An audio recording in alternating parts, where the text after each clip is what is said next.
j'étais arrivée il y a 1 an dans le département, mais je suis là depuis très longtemps, puisque j'ai exercé pendant 17 ans le beau métier de psychologue scolaire, et encore avant de professeur des écoles dans le département. Donc je connais très bien ce département. Et justement, puisque tout le monde parlait un petit peu de là où il venait, je vais vous confier quelque chose. Quand il y a eu les attentats à Paris, j'ai été absolument sidérée. Je me souviens d'une traque qui a duré à peu près 24 heures. On était branchés sur notre télé, on essayait de regarder, on voulait savoir qui avait causé autant de tueries.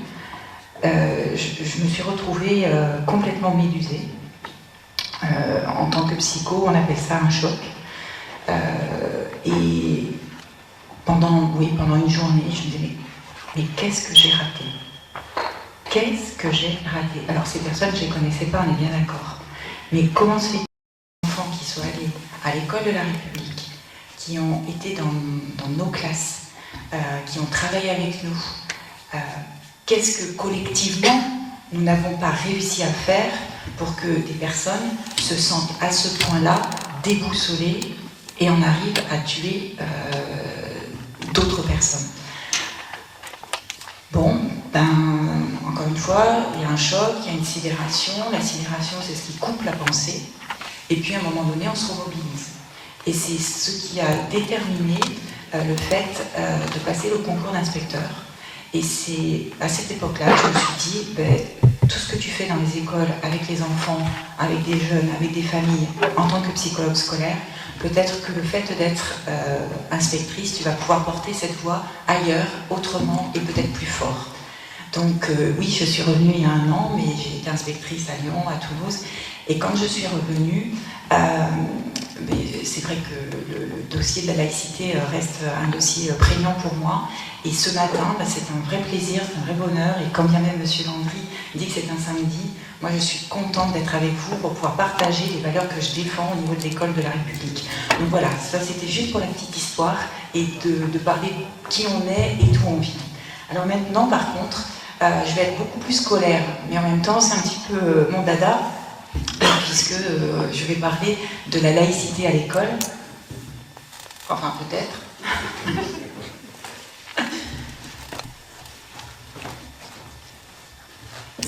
La technique, mais ça va nous rattraper. Cependant, je vais peut-être recommencer quand même.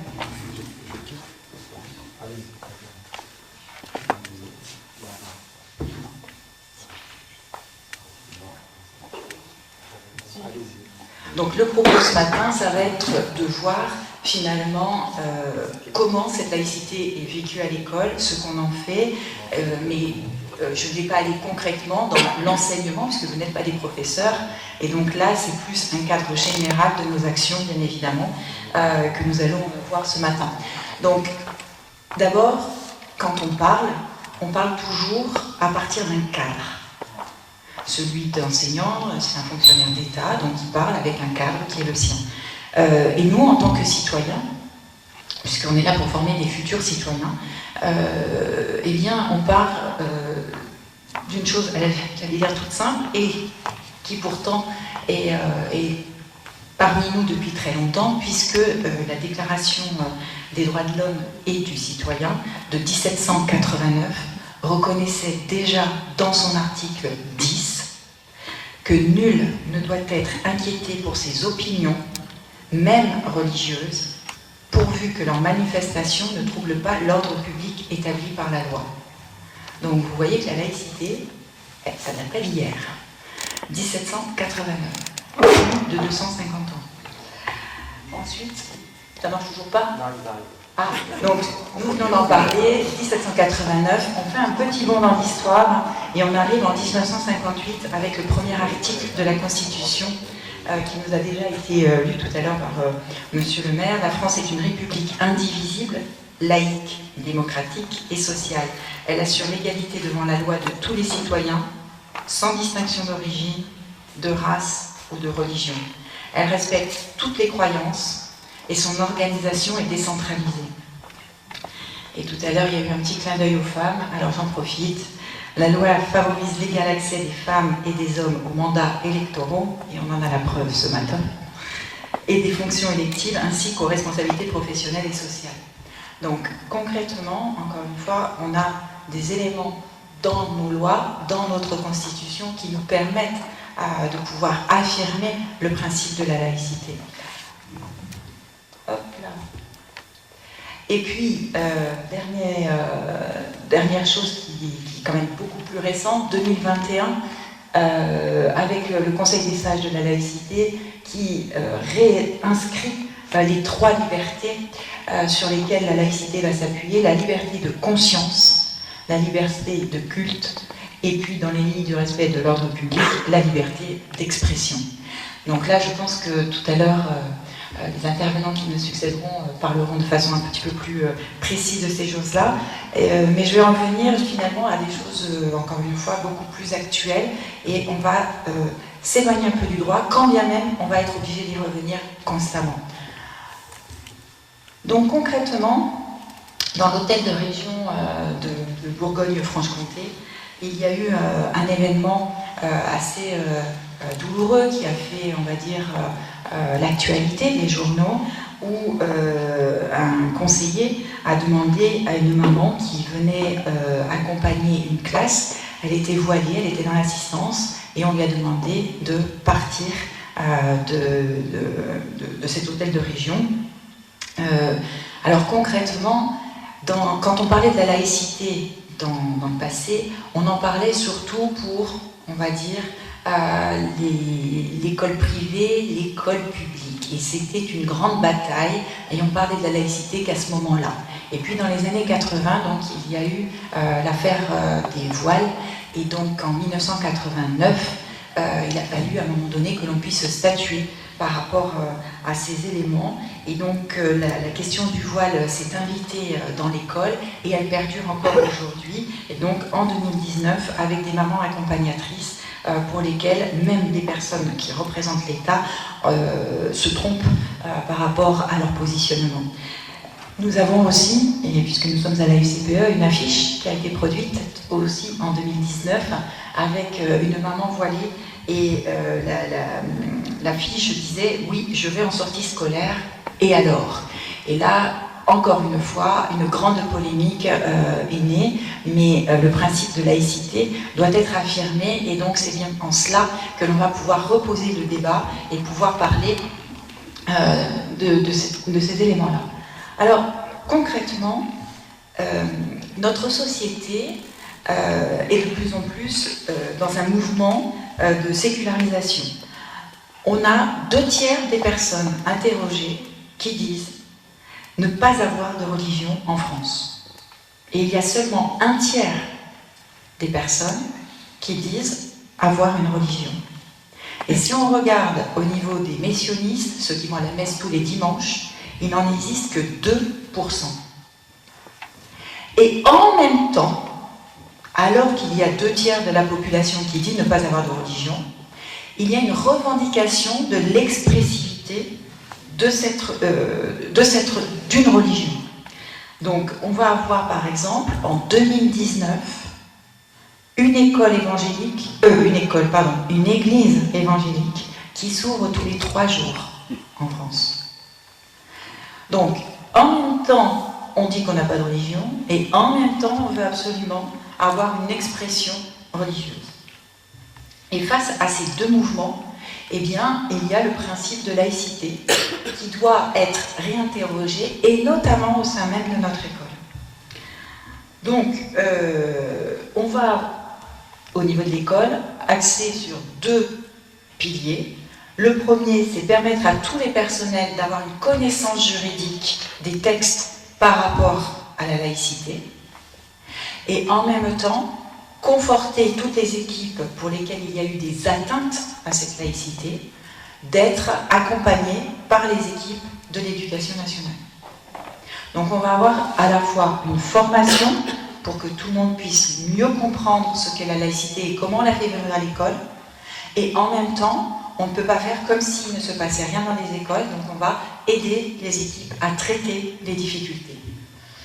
Donc en 2008, il y a eu une première expérimentation qui s'est déroulée à Poitiers avec les pôles civiques académiques.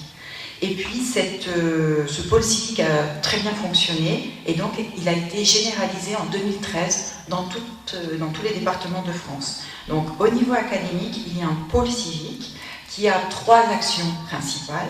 La première, c'est de recenser toutes les situations d'atteinte aux valeurs de la République à un niveau académique, mais aussi à un niveau national. Alors on a ce que l'on appelle dans notre jargon des faits établissements.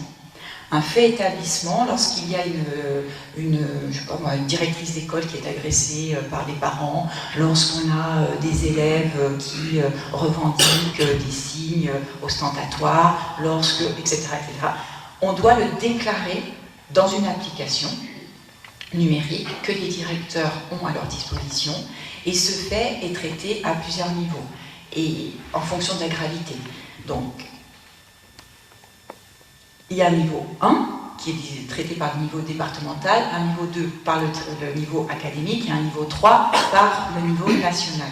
Quand on est sur un niveau 3, ça ne veut pas dire qu'on laisse le national se dépatouiller tout seul. On traite au niveau du département, bien évidemment, mais par contre, le fait est remonté au niveau national. Ce qui nous permet, au niveau statistique, de connaître, on va dire, quels sont les types d'atteintes, pour ensuite, nous, mieux organiser alors d'abord notre défense, bien évidemment, pour les personnels, mais aussi nos formations. C'est-à-dire qu'en fonction de là où vont être les atteintes, on va pouvoir après réorganiser les formations pour les enseignants pour que ce soit le plus lisible pour eux. Voilà. La deuxième, le deuxième point, c'est prévenir ces situations avec la formation. Et le troisième, c'est aider, donc c'est traiter, accompagner les équipes alors ça peut être sur le plan juridique, hein, on peut aller jusqu'à porter plainte, etc. Mais ça peut être aussi une écoute avec une cellule psychologique qui pourrait venir en aide pour comprendre un événement qui serait déroulé dans une école, etc. Donc à nous de déterminer l'aide la plus appropriée en fonction des atteintes qui ont été portées. Alors, pour s'approprier le cadre juridique, nous avons plusieurs choses. D'abord, il faut connaître les règles. Et pour cela, nous avons un vade-mecum.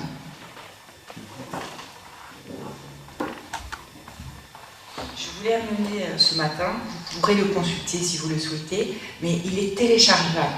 Et moi, je vous invite à aller le télécharger. Ça s'appelle le vade-mecum, la laïcité à l'école.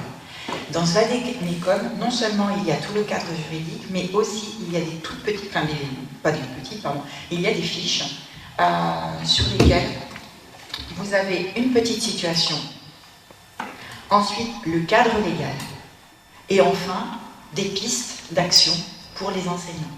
Et vous avez des fiches sur plein de thèmes différents. Là, par exemple, demande d'autorisation d'absence ou de dispense d'activité en raison de pratiques d'un culte. On a énormément de filles dont les parents ne veulent pas qu'elles aillent à la piscine, par exemple. Ou encore, quand on remet en question, c'est peut-être par là, donc là on est plutôt sur les régimes alimentaires, mais quelquefois on remet aussi en question les contenus même d'enseignement. Est-ce qu'on peut venir à un concours ou un concours d'éducation nationale? Est-ce qu'on peut venir voiler, par exemple? C'est tout bête, mais est-ce qu'on peut venir voiler en tant que candidat? Donc la loi statue, et effectivement la loi, quelquefois, et vous allez le voir, on va y venir, peut suffire, mais il y a d'autres moments où il y a des juges qui eux-mêmes sont obligés de prendre des décisions qui vont faire ensuite jurisprudence. Donc la loi n'est pas suffisante. La loi, elle s'interprète. Elle s'interprète par des juges, mais effectivement, on va avoir comme ça des choses qui vont balancer, qui vont être interprétées d'une façon différente. J'illustrerai peut-être après mon propos.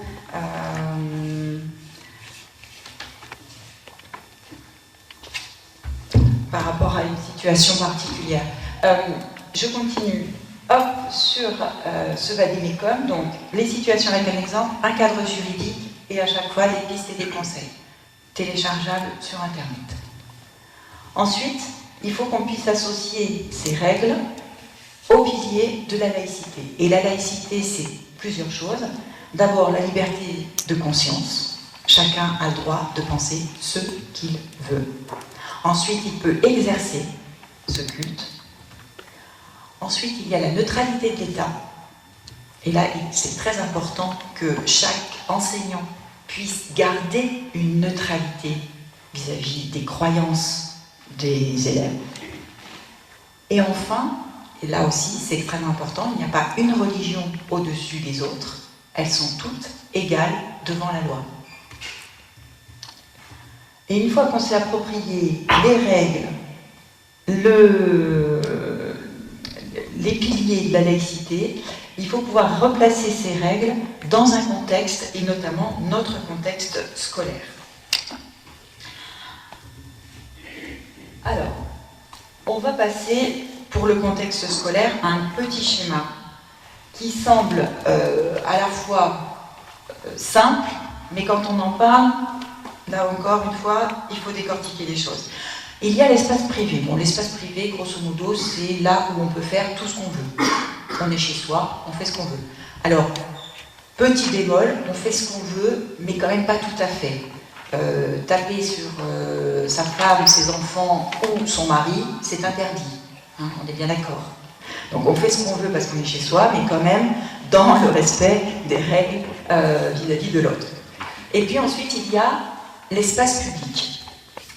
Dans l'espace public, eh bien, c'est très très vaste. On va avoir, l'espace public, c'est constitué de toutes les voies publiques, ainsi que de tous les lieux ouverts au public, ou bien affectés à un service public. Ça, c'est la définition de l'espace public. Mais dans cet espace public, on va définir plusieurs espaces publics. Et notamment l'espace civil ou social. Alors là, bon, concrètement, la rue, le bar, le restaurant, le jardin, le parc, voilà. Donc là, concrètement, c'est un espace où tout peut s'exprimer.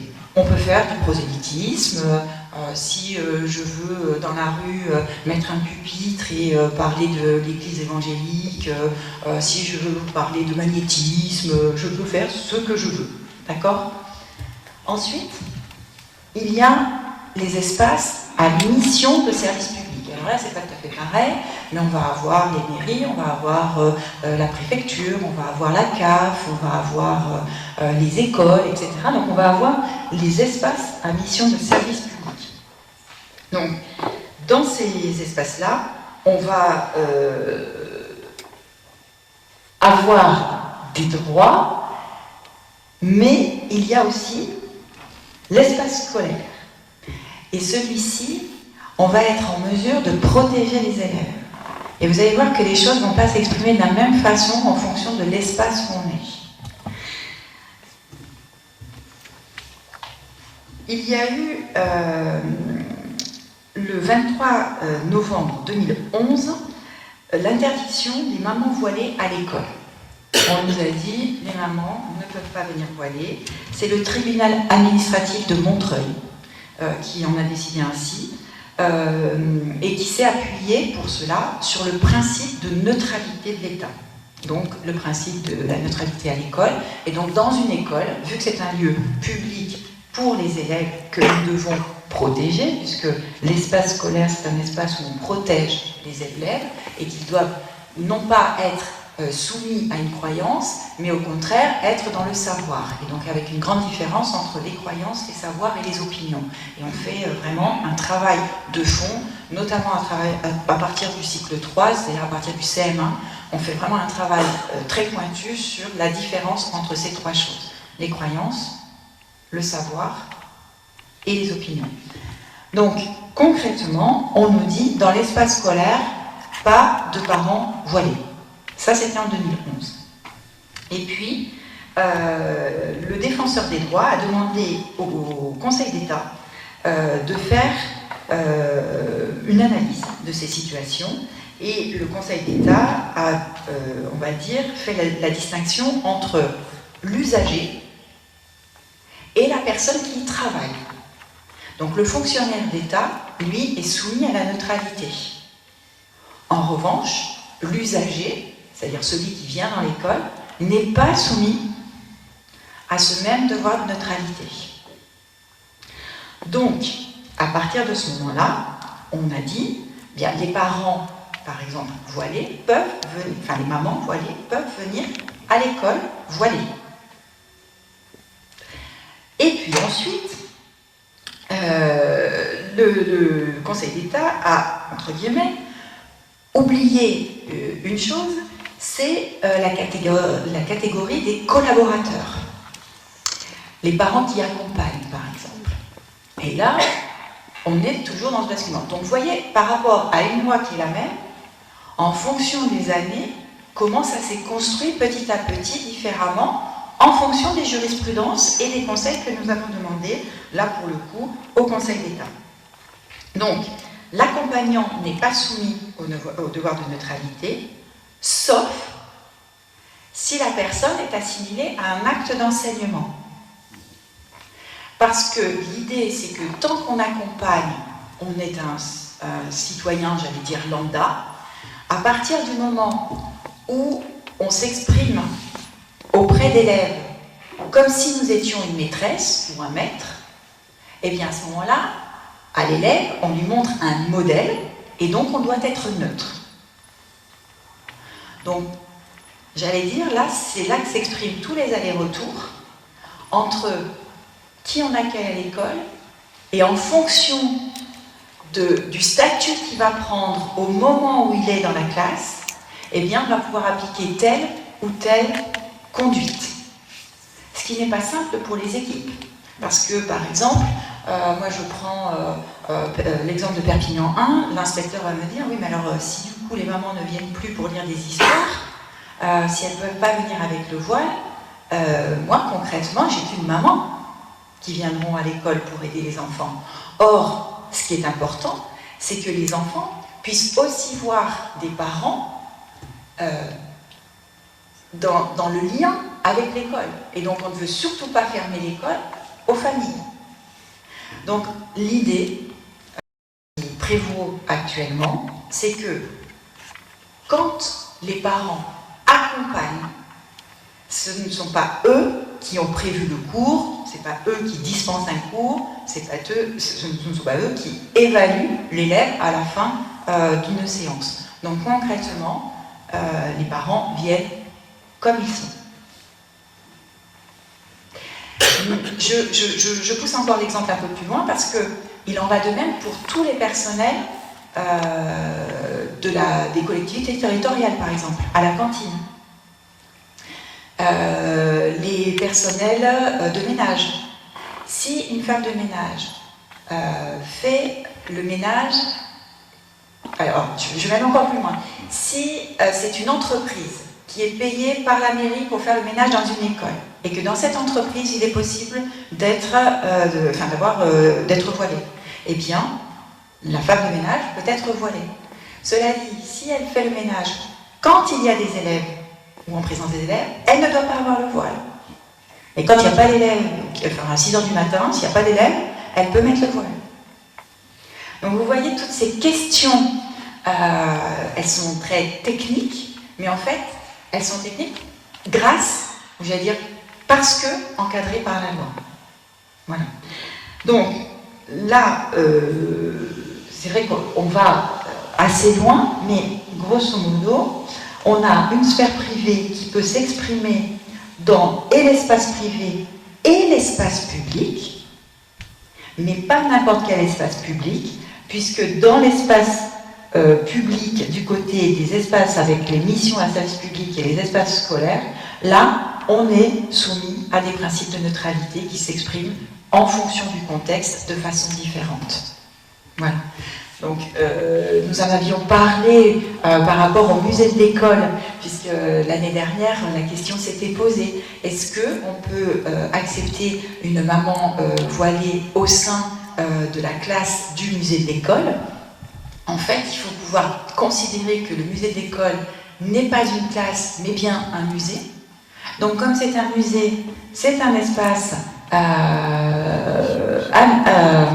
alors, mission de service public, là oui, parce que c'est pas un musée privé, c'est un musée public. Il est géré par une association. Donc, du coup, on reste sur une neutralité, mais les accompagnants peuvent effectivement venir voiler. Même si c'est dans un espace qui est une classe, mais parce que musée. Voilà, donc toutes ces questions-là, elles se posent régulièrement aux professeurs. Régulièrement, il faut pouvoir prendre des décisions, et au niveau de l'inspection académique, eh bien, nous les accompagnons parce que, quelquefois, j'allais dire, les frontières sont ténues. Voilà. Donc, oui. Pour les ateliers lecture, pour les mamans qui viennent faire lecture, quel est quel est le positionnement? Si la maman fait lecture dans un espace où il n'y a plus la maîtresse, elle devient la référente pour l'enfant, donc c'est non voilé. Si dans l'espace, il y a la maîtresse reste la référente pour le groupe des élèves, et donc la maman peut venir voiler. Ce qui est très intéressant aussi, je le faisais l'autre jour, enfin je vous en parlais l'autre jour avec les DDEN, si les familles, si l'enseignante a pour projet de travailler sur les contes, et les contes traditionnels notamment, on peut tout à fait venir avec son chapeau alsacien et raconter un conte alsacien.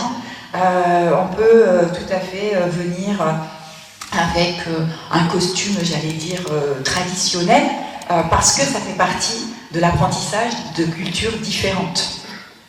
En revanche, si c'est effectivement un travail régulier, que l'on soit bénévole ou salarié, on est soumis, à partir du moment où on est sur un acte d'enseignement, d'être neutre. Puisque notre idée, c'est d'élever les élèves dans l'acceptation de tout, mais sans imposer une façon de faire.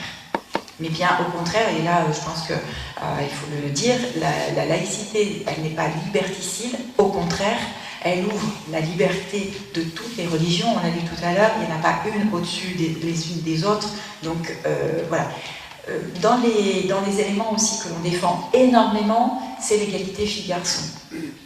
On se pose beaucoup de questions sur, par exemple, l'espace qui est réservé aux filles par rapport à l'espace qui est réservé aux garçons dans les cours de récréation.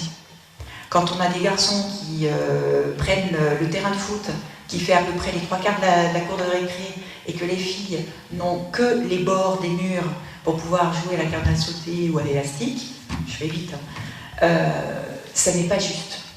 Donc, il y a toute une réflexion, par exemple, sur l'aménagement des cours de récréation pour que les filles puissent avoir autant d'espace d'expression que les garçons. Il y a, par exemple, des questions qui se soulèvent. Je vais vous prendre un exemple. Les évaluations nationales sont assez décriées régulièrement parce qu'on ne veut pas comparer d'école à école, etc. Pour autant, elles nous donnent énormément d'indicateurs. Et il y a des évaluations qui se font en CP, des évaluations qui se font au début du CE1 et d'autres en 6e puis en 4e. Les évaluations CP et CE1, on s'aperçoit que si on regarde les mathématiques, les résultats des filles sont exactement identiques à ceux des garçons, voire même très très légèrement supérieurs. D'accord ?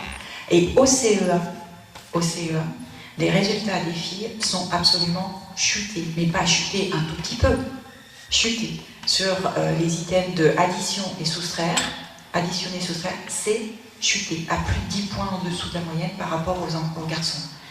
Qu'est-ce qui fait, dans notre travail, qu'en un an, on rende les filles incapables de calculer ? C'est une vraie question. Et quand on se pose cette question-là, on va essayer après d'aller dans les classes avec des chercheurs pour comprendre quelles sont nos techniques, comment on se dépatouille.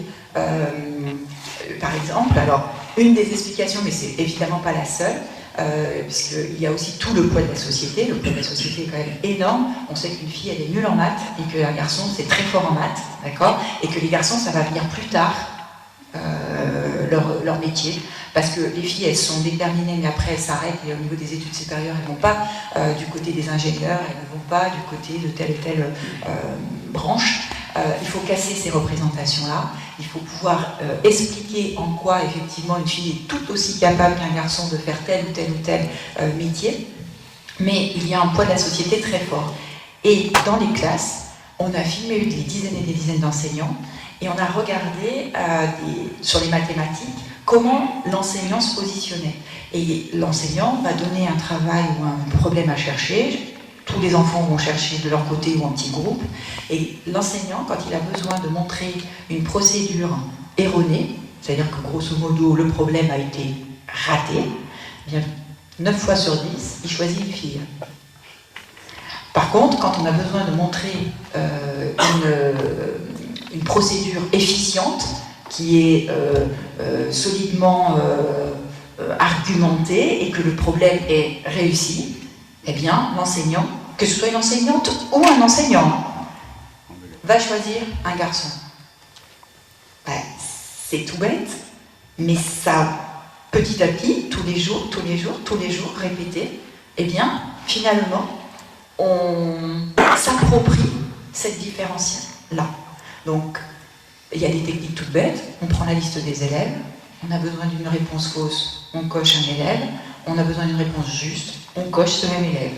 Et c'est pas X qui est désigné, ou c'est pas les filles ou les garçons qui sont désignés. Voilà. Bon, ça c'était une parenthèse pour filles-garçons, mais la laïcité, et tout à l'heure on l'a vu, il y a aussi une égalité filles-garçons, avec la possibilité pour les filles d'être sur des fonctions électives, nous l'avons vu, et avoir les mêmes droits que les hommes dans notre société.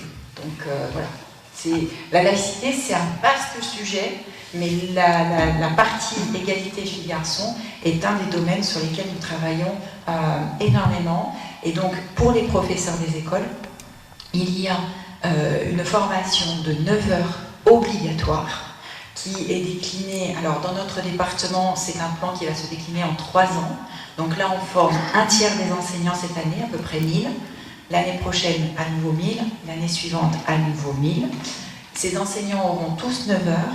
Et dans ces 9 heures, il y a une partie sur le cadre juridique, donc ce que nous avons vu un petit peu ce matin, les espaces, le vadémécum. Mais là, on va un peu plus en profondeur. Là, on a 3 heures. Moi, j'ai 20 minutes. Donc voilà, j'ai bientôt fini. Moi aussi, il m'a téléphoné. Il m'a dit qu'il fallait que je fasse court. Alors, ensuite, ils ont 3 heures où là, ils sont plutôt sur des situations concrètes. Donc on va les faire réfléchir sur la situation concrète. Et puis 3 heures sur une mise en œuvre concrète dans la classe pour une expression et de la laïcité et faire vivre ces valeurs-là au sein même de la classe. Voilà. Donc tous les personnels vont avoir cette formation.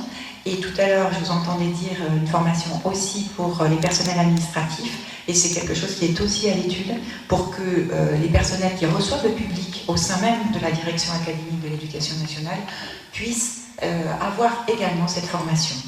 Voilà. Des questions, donc oui. Une question, vous avez parlé beaucoup du voile parce que le voile oui. est le signe le plus distinct. Tout à fait. Mais la croix, la kippa... Complètement. Voilà. Alors, je suis d'accord, effectivement, j'ai insisté là-dessus, mais parce que, j'allais dire encore quand on parlait de laïcité, j'allais dire, dans nos époques, quand on a été nous à l'école, c'était vraiment la question de public-privé. Et ça s'est déplacé dans les années 90 par rapport au voile, et c'est parce que le voile a introduit le questionnement. Hein. Donc c'est vrai que je me suis basée là-dessus, mais on est bien d'accord, il n'y a pas de croix surdimensionnée, les fonctionnaires de l'État, moi vous voyez j'ai un petit cœur, hein, j'ai pas de représentation religieuse sur moi, ou alors c'est que je n'en aurais pas fait exprès, mais non. Voilà. Donc concrètement, on fait attention à ces signes-là. Il faut qu'ils soient discrets pour les élèves quand ils sont des usagers, mais pour les personnels, c'est une neutralité absolue. Voilà. Mais effectivement, vous avez raison de le rappeler, il n'y a pas que le voile. Dans les écoles privées, en revanche, qu'elles soient sous contrat ou hors contrat, l'expression de la religion est tout à fait possible, puisque ça fait partie, encore une fois, même de leur constitution. Voilà.